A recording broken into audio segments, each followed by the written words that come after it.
नमस्कार दोस्तों, स्वागत है आपका पृथ्वी का क्लासेस के ऑफिशियल यूट्यूब चैनल में। और देखिएगा हमारी सीटेट, एमपीटेट, रीट और यूपीटेट के लिए जो 225 प्रश्नों की सीरीज चल रही थी, आज हम डिस्कस करने वाले हैं 141 टू 160, 141 से 160 के बीच जो आपका पार्ट 8वां बनता है। डिस्कस करेंगे मोस्ट इंपोर्टेंट क्वेश्चंस को। देखिएगा वीडियो को लास्ट तक ज़रूर देखना है। देखिए 10 से आपका 11 मिनट तक वीडियो बनाता हूँ मैं, केवल और केवल आपका समय बर्बाद ना हो इसलिए, और महत्वपूर्ण प्रश्नों का सेट रहता है, तो वीडियो को पूरा देखिए। पहला क्वेश्चन आपके लिए है, ह वर्ण से उच्चारण स्थानम विद्यते। ह वर्ण का उच्चारण स्थान कहाँ से आपका उच्चारित करेंगे, जल्दी से बताइए। तो बिल्कुल सही है, ह। देखिए कंठ से आपका आवाज आ रही है, उच्चारण स्थान क्या होगा, कंठ। सेकंड ऑप्शन अपने को टिक करना है। चलेगा, नेक्स्ट क्वेश्चन है वेरी वेरी इंपॉर्टेंट, आपका पहले आया है क्वेश्चन, छत्तीसगढ़ टेट में पूछा गया था ये क्वेश्चन। वेदा संति ब्लैंक दिया है और वेदों की संख्या पूछी है कि कितने वेद होते हैं, जल्दी से बताइए। तो बिल्कुल सही है यहाँ पर चौथा ऑप्शन, 4 वेद होंगे। ध्यान रखिएगा, बहुत इंपॉर्टेंट क्वेश्चन है। नेक्स्ट क्वेश्चन, यह अनुवाद से संबंधित प्रश्न है। हम सबको सत्य बोलना चाहिए, संस्कृत अनुवाद करणीयम। हम सबको सत्य बोलना चाहिए, हिंदी है, हिंदी टू संस्कृत आपको ट्रांसलेट या अनुवाद करना है इसका संस्कृत में। तो वयम सत्यम वदंतु, चौथा ऑप्शन अपने को टिक करना है।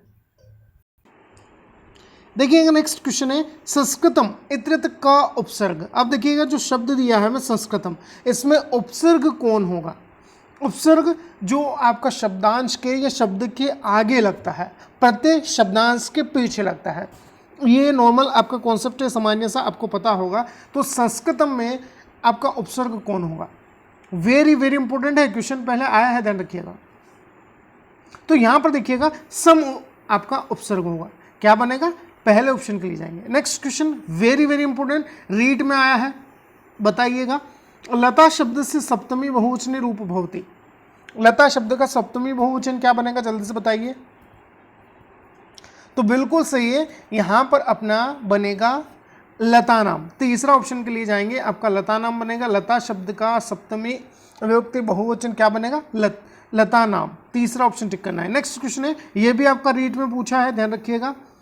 पितृ शब्द से षष्ठी बहुवचनी रूप विद्यते। अब पितृ शब्द के लिए षष्ठी विभक्ति बहुवचन क्या बनेगा, बताइएगा।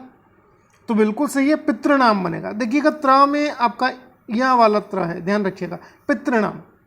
लिखावट देख लीजिए इसकी, कंफ्यूज नहीं होना है आपको बिल्कुल भी, बहुत इंपॉर्टेंट क्वेश्चन हो जाता है। चलेगा, नेक्स्ट क्वेश्चन की तरफ बढ़ते हैं।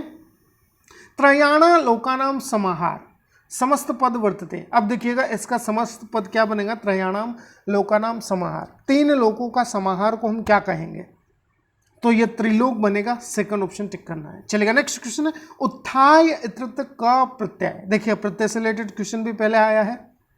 तो उत्थाय में आपका प्रत्यय बनेगा ल्यप प्रत्यय है, आया समझ में, ल्यप प्रत्यय बनेगा यहां पर। नेक्स्ट क्वेश्चन है राम के द्वारा पढ़ाया जाता है। देखिएगा राम के द्वारा पढ़ा नहीं, पढ़ाया जाता है।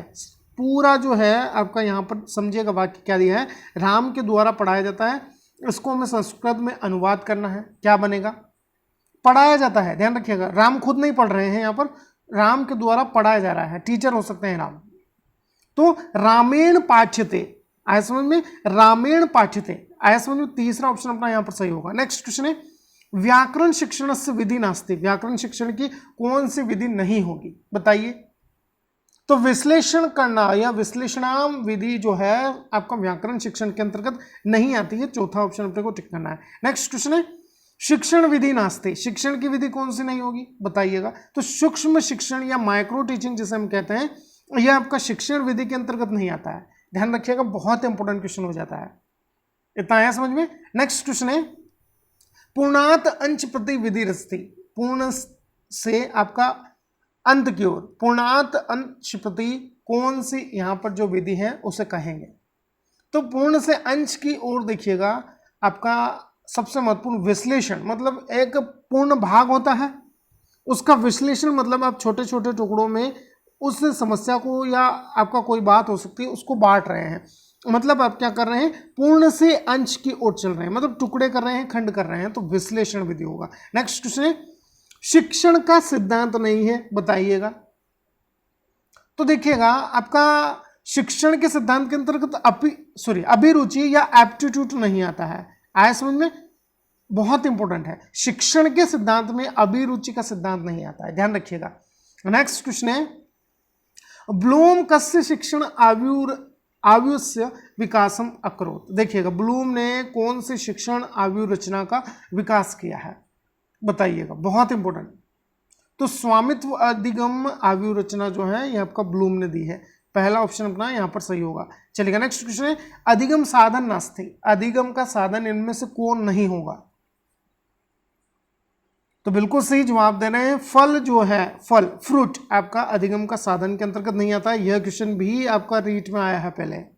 चलिएगा नेक्स्ट क्वेश्चन है, मौखिक मूल्यांकन न आयाति, मौखिक मूल्यांकन के अंतर्गत कौन नहीं आएगा? शलाका परीक्षा, अंत्याक्षरी, निबंध लेखनम या हास्य कंठिका, बताइए। तो देखिएगा आपका निबंध लेखन जो है यह मूल्यांकन, किस प्रकार का मूल्यांकन? मौखिक मूल्यांकन के अंतर्गत नहीं आता है। नेक्स्ट क्वेश्चन है, श्रेष्ठ मूल्यांकन परीक्षण विशेषता अस्ति, श्रेष्ठ मूल्यांकन परीक्षण की विशेषता क्या क्या है?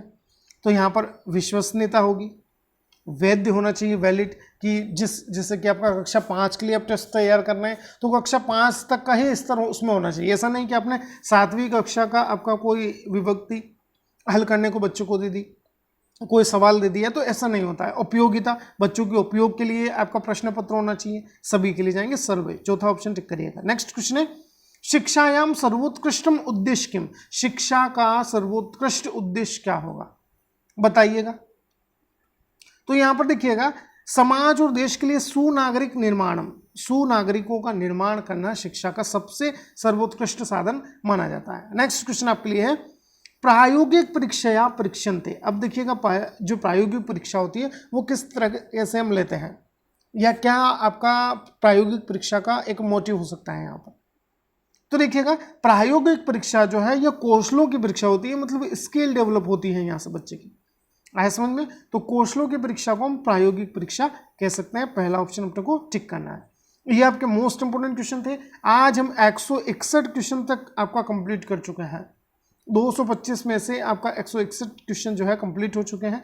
आई होप आपने सभी क्वेश्चन को अच्छे तरीके से पढ़ा होगा, ढंग से समझा होगा। चलिएगा मिलते हैं एक नए अपडेट के साथ। जय हिंद, जय भारत। नए हैं चैनल पर तो सब्सक्राइब जरूर करिएगा।